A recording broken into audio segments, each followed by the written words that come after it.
Hello students, success coaching classes में आपका स्वागत है। तो आज हम लोग लेकर आ गए हैं क्लास 12 का इकोनॉमिक्स का very important subjective question arts commerce science तीनों के लिए।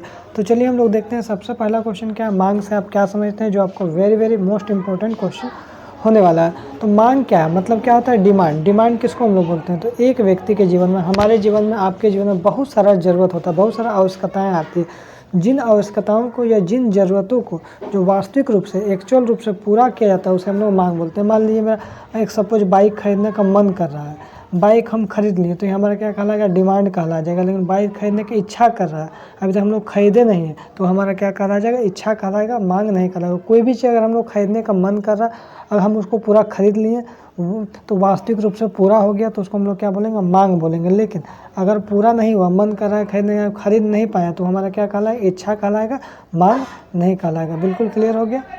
आगे देखते हैं क्वेश्चन में दूसरा क्या बोल रहा है। मांग का नियम से आप क्या समझते हैं, इसका नियम क्या है, मांग का नियम।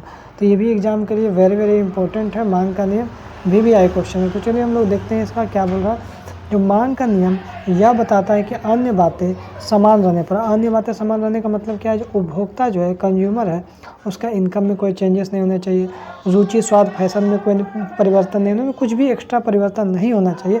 तो मांग क्या बोलता है, एक कीमत और मात्रा, क्या बोल रहा है समझिए, मांग एक कीमत और मात्रा के बीच विपरीत संबंध बतलाता, उल्टा संबंध बतलाएगा। अगर कीमत बढ़ेगा तो मांग घटेगा, अगर कीमत घटेगा तो मांग बढ़ेगा। क्लियर है। क्या बोल रहा है, विपरीत संबंध बतलाता है। यदि किसी वस्तु की कीमत कम हो तो वस्तु अधिक मात्रा में खरीदते हैं, एवं वस्तु की कीमत अगर बढ़ जाए तो वस्तु को हम लोग कम मात्रा में खरीदते हैं। ठीक है, चलिए इसका देखिए टेबल भी हम लोग बना के दिखाया। ये हमारा क्या हो गया, प्रति इकाई कीमत हो गया, ये उपभोक्ता के द्वारा किया गया मांग हो गया। देखिए मान लीजिए हमारा कीमत कितना, 10 रुपये कीमत है, तो हम लोग 1 kg मांग हम लोग कर रहे हैं। ठीक है, उसके बाद देखिए जैसे कीमत घट गया, 8 रुपये हो गया, तो हम लोग मांग क्या बढ़ा दिए, 3 kg हम लोग करने लगे। ठीक है, उसके बाद देखिए वही चीज़ का कीमत 6 रुपया हो गया, तो हम लोग कितना 5 kg खरीद रहे हैं।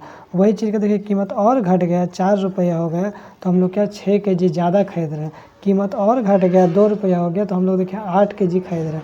मतलब जैसे इधर कीमत घट रहा है तो हम लोग क्या हो रहा है, मांग ज़्यादा हो रहा है। क्लियर हो गया। दूसरा कंडीशन से अगर हम लोग समझते हैं, अब 2 रुपया कीमत था तो हम लोग 8 kg खरीदते थे, जैसे कीमत बढ़ गया 4 रुपया हो गया, हम लोग 6 kg खरीदने लगे, और कीमत बढ़ गया, अब 6 रुपया हो गया कीमत, तो हम लोग क्या 5 kg खरीदने लगे।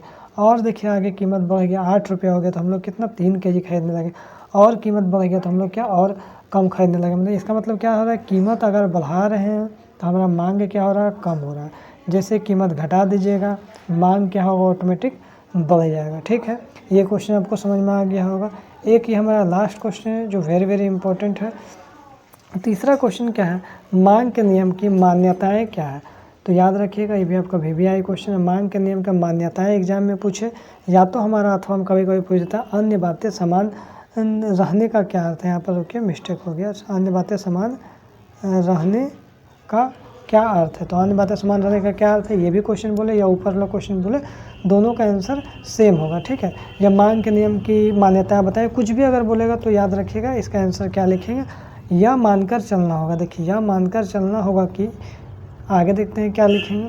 सबसे पहला पॉइंट लिखेंगे, उपभोक्ता की आय में कोई भी परिवर्तन नहीं होना चाहिए। हम लोग को मान के चलना होगा, तभी मांग के नियम की मान्यता लागू होना चाहिए, समझे। तो पहला, उपभोक्ता की आय में कोई भी उपभोक्ता जो है उसका इनकम में बढ़ना नहीं चाहिए, घटना नहीं चाहिए, कोई भी चेंजेस नहीं होना चाहिए। दूसरा बात हम लोग क्या मानना पड़ेगा, हम लोग को मानना पड़ेगा जो उपभोक्ता की रुचि हो गया, स्वाद हो गया, पसंद हो गया, स्वभाव हो गया, इसमें कोई भी चेंजेस नहीं होना चाहिए, तभी क्या होगा, मांग के नियम की मान्यता लागू होगा। अगर ये सब में उपभोक्ता के आय में चेंज हो गया, अगर उपभोक्ता का रुचि पसंद स्वभाव में चेंजेस हो गया, तो मांग के नियम की मान्यता लागू नहीं होगा। तीसरा बात क्या, संबंधित वस्तु की कीमत, माने उससे रिलेटेड अगर कोई वस्तु है तो उसका भी कीमत में कोई भी चेंजेस नहीं होना चाहिए, तभी हमारा मांग के मान्यता लागू होगा। चौथा पॉइंट हम लोग क्या देखेंगे, किसी नवीन स्थानापन्न वस्तुओं को उपभोक्ता के ज्ञान नहीं होना चाहिए। यहाँ पर क्या होगा, यहाँ पर काट के हम लोग लिखना होगा, उपभोक्ता के ज्ञान नहीं होना चाहिए। उसके बाद हम लोग पांचवा पॉइंट क्या देखेंगे, जो भविष्य में फ्यूचर में वस्तु की कीमत में चेंजेस होने का उपभोक्ता को ज्ञान नहीं होना चाहिए। याद रखिएगा भविष्य में वस्तु की कीमत में परिवर्तन की संभावना नहीं होना चाहिए। ऐसा ना हो जो कंज्यूमर को पता चल जाए या उपभोक्ता को पता चल जाए फ्यूचर में कीमत बढ़ने वाला है या फ्यूचर में कीमत घटने वाला है, ऐसा कोई भी चेंजेस नहीं होना चाहिए। तो ये बात को ध्यान में रखकर ये मांग के नियम को सम्मिलित किया जाता है। तो इसमें मोस्ट इम्पोर्टेंट 3 क्वेश्चन था। इसी तरह से आपको जो एग्ज़ाम में आपको क्वेश्चन पूछेगा इसी टाइप का आपको वीडियो मिलता रहेगा। तो चैनल में अगर पहली बार आया है तो चैनल को सब्सक्राइब जरूर कर लीजिएगा इसी तरह से मोस्ट इंपॉर्टेंट वीडियो पाने के लिए। तो फिर हम लोग मिलते हैं नेक्स्ट वीडियो में। Thank you so much.